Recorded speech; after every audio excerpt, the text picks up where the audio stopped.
Welcome to my channel Theory of Structure. हामी यस च्यानलमा चाहिँ थ्योरी अफ स्ट्रक्चरको बारे डिटेल स्टडी गर्छौं.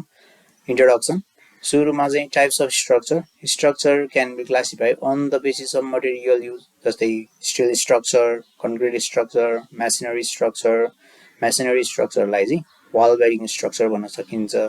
अनि plastic structure, wooden structure, etcetera.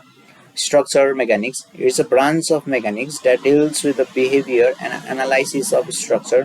अब हामी स्ट्रक्चर मेकानिक्सलाई चाहिँ दुईटा मेथडले चाहिँ एनालाइसिस गर्न सक्छौं. एउटा भनेको फोर्स मेथड हो, अर्को भनेको डिस्प्लेसमेन्ट मेथड हो. फोर्स मेथड भनेको चाहिँ यो मेथडमा चाहिँ number of independent unknown forces, त्यो भनेको बोथ एक्सटर्नल र इन्टर्नल फोर्सहरुलाई पहिला फाइन्ड आउट गर्छौं र and is compare with the number of static equilibrium equation. Static equilibrium equation भनेको चाहिँ summation x is equals to 0, summation y is equals to 0 and summation m is equals to 0. यदि number of unknown is equals to the number of independent equation भने the number unknown forces can be directly determined. यदि छैन भने चाहिँ हामीले त्यसमा हामीले रिडक्टेन्ट force बाट चाहिँ एनालाइसिस गर्नुपर्छ. अर्को भनेको डिस्प्लेसमेन्ट मेथड.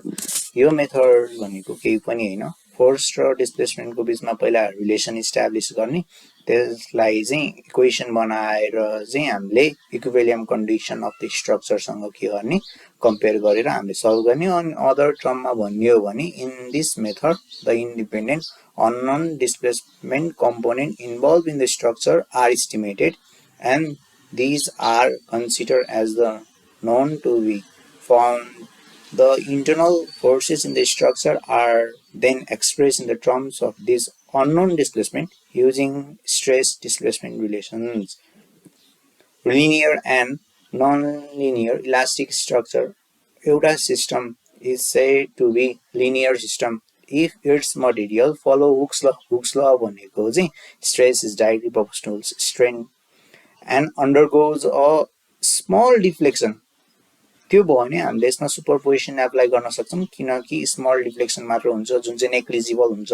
तर नन लिनियर सिस्टम भनेको चाहिँ त्यस्तो खाली सिस्टम हो जसमा भएका मटेरियलहरुले चाहिँ हुक्स ललाई फलो गर्दैनन्.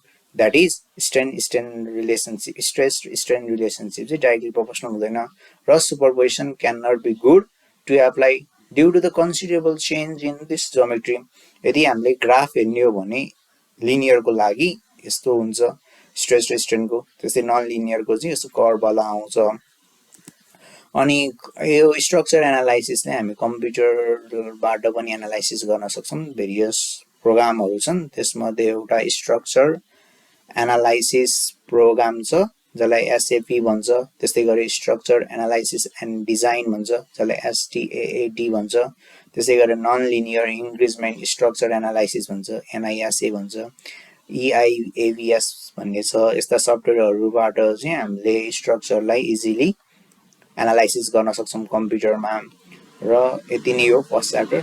Thank you.